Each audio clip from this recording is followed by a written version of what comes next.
Kisah tobat pembunuh 100 orang yang bikin malaikat berselisih.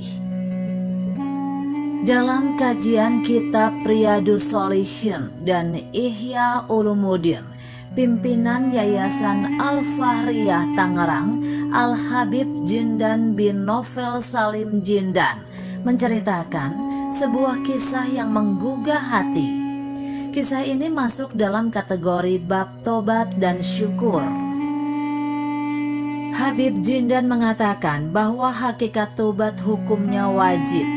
Apabila dosa itu kaitannya dengan Allah Ta'ala, maka dia wajib bertobat untuk lepas dari dosa, menyesali kesalahannya dan berjanji tidak ingin mengulangi lagi. Kalau berkaitan dengan hak manusia, misalkan harta, maka dia wajib mengembalikannya. Kalau berkaitan dengan kehormatan orang itu, misalnya pernah menggibahi, maka dia harus minta maaf. Habib Jindan menceritakan kisah seorang pembunuh di zaman Nabi Musa alaihissalam yang dinukil dari kitab Sahih Al-Bukhari. Nabi Muhammad SAW bersabda, "Dahulu pada masa sebelum kalian ada seseorang yang pernah membunuh 99 jiwa.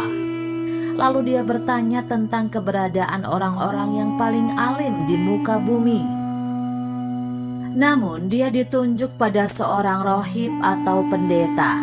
Lantas dia pun mendatangi dan berkata, 'Jika seseorang telah membunuh 99 jiwa, apakah taubatnya diterima?' Rahib pun menjawabnya, 'Orang seperti itu tidak diterima taubatnya.' Lalu orang tersebut membunuh rahib itu dan genaplah 100 jiwa yang telah dia renggut nyawanya. Kemudian dia kembali lagi bertanya tentang keberadaan orang yang paling alim di muka bumi. Dia pun ditunjuki kepada seorang alim. Lantas dia bertanya pada alim tersebut, 'Jika seseorang telah membunuh 100 jiwa, apakah taubatnya masih diterima?'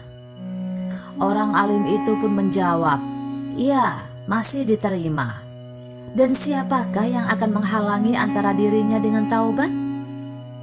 Beranjaklah dari tempat ini dan ke tempat yang jauh di sana, karena di sana terdapat sekelompok manusia yang menyembah Allah Ta'ala.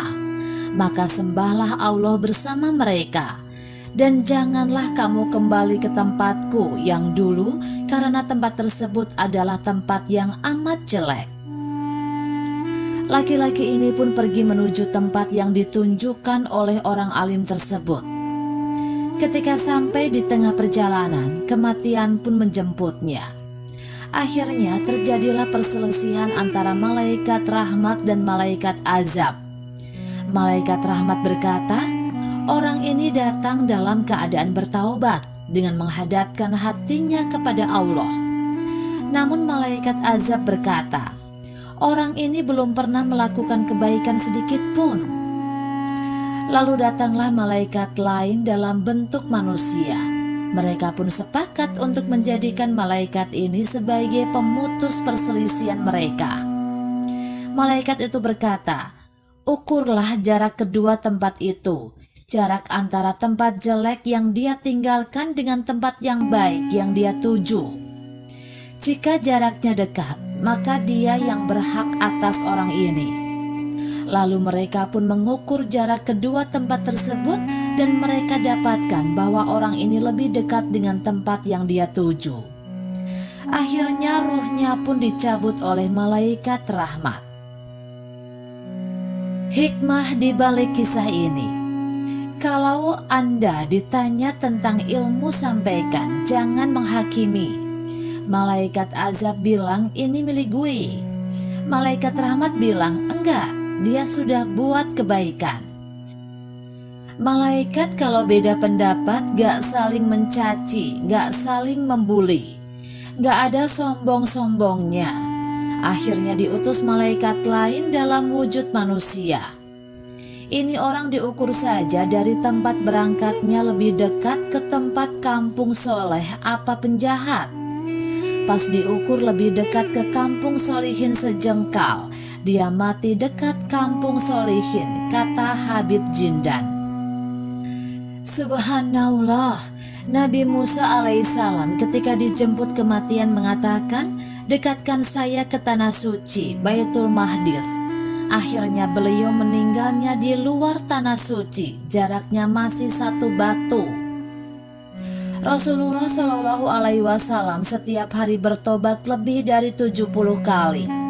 Juga dikatakan bertobat sehari 100 kali.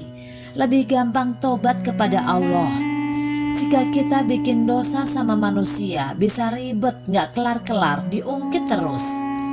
Dalam hadis Nabi, Allah Ta'ala telah gembira akan taubat seorang pendosa. Allah Ta'ala membentangkan tangannya kepada yang bertaubat. Kalau tobat jangan menunggu besok, buruan tobat. Baru banget maksiatnya tidak apa-apa tobat. Jangan seperti Fir'aun, sudah mau mati baru bilang tobat. Selama matahari belum terbit dari arah barat akan diterima. Matahari menjelang hari kiamat akan terbit dari barat. Bangun masih gelap, sampai itu orang ngumpul di jalanan menantikan matahari. Gak taunya pas matahari terbit dari barat. Saat itu tobat tidak diterima lagi, kata Habib Jindan yang juga murid ulama besar Yaman, Al-Habib Umar bin Hafiz.